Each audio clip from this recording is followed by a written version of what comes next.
Kemungkinan keterlibatan cinta segitiga dalam kasus kematian Arya Darupangayunan memang menjadi salah satu spekulasi paling kuat yang berkembang di publik dan media. Meski belum dikonfirmasi secara resmi oleh kepolisian, sejumlah fakta dan analisis menunjukkan bahwa kemungkinan ini cukup signifikan dan layak diselidiki lebih lanjut. Fakta-fakta yang memunculkan dugaan cinta. Segitiga Arya terlihat bersama seorang wanita bernama Farah atau Farah di Grand Indonesia sehari sebelum kematiannya. Farah disebut sebagai rekan kerja di Kemenlu dan memiliki hubungan dekat yang dirahasiakan dengan Arya. Praktisi hukum Nikolai Aprilindo menduga Farah adalah istri dari seorang oknum aparat yang bisa menjadi pemicu konflik pribadi. Ada kejanggalan dalam perilaku istri Arya, Meta Ayo, yang berulang kali menelpon penjaga kos malam itu dan diduga mengubah arah CCTV. Ponsel Arya masih hilang dan dianggap sebagai kunci untuk mengungkap komunikasi terakhir dan potensi motif asmara. Berikut ini adalah analisis kemungkinan cinta segitiga sebagai motif, faktor kehadiran Farah atau Farah. Indikasi terlihat bersama Arya sebelum tewas, relevansi terhadap motif cinta segitiga tinggi. Bisa jadi pihak ketiga dalam hubungan. Faktor status Farah, indikasi diduga istri oknum aparat, relevansi terhadap motif cinta segitiga sangat tinggi. Potensi konflik personal dan institusional. Faktor reaksi istri Arya, indikasi cemas berlebihan, manipulasi CCTV, relevansi terhadap motif cinta segitiga sedang, bisa karena curiga atau tahu lebih banyak. Faktor hilangnya ponsel, indikasi belum ditemukan hingga kini. Relevansi terhadap motif cinta segitiga tinggi, bisa menyimpan bukti komunikasi rahasia.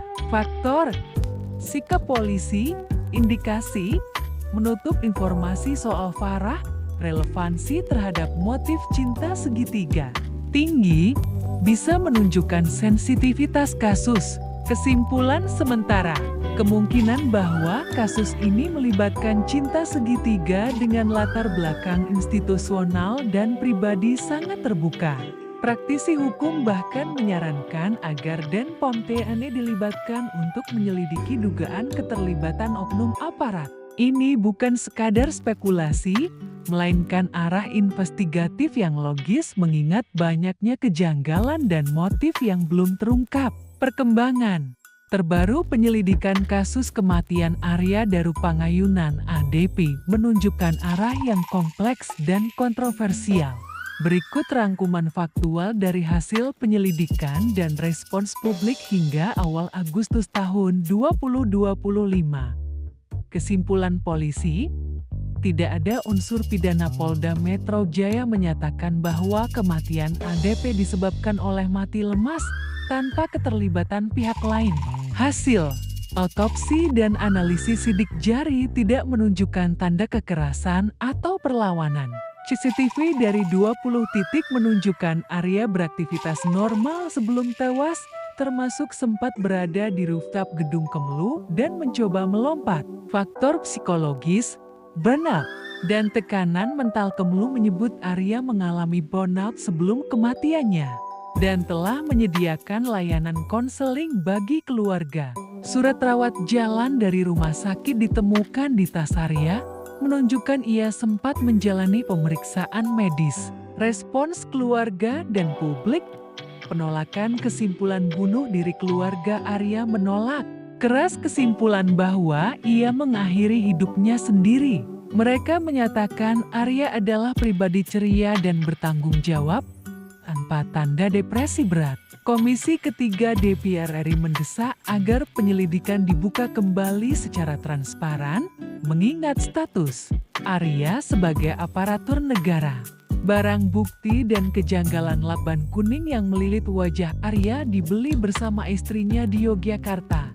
namun penggunaannya tetap menjadi tanda tanya. Ponsel Arya masih hilang dan dianggap sebagai kunci penting dalam mengungkap komunikasi terakhir. Isi tas Arya di rooftop berisi laptop, pakaian, dan surat medis, namun dua tas tersebut tidak terlihat saat ia turun.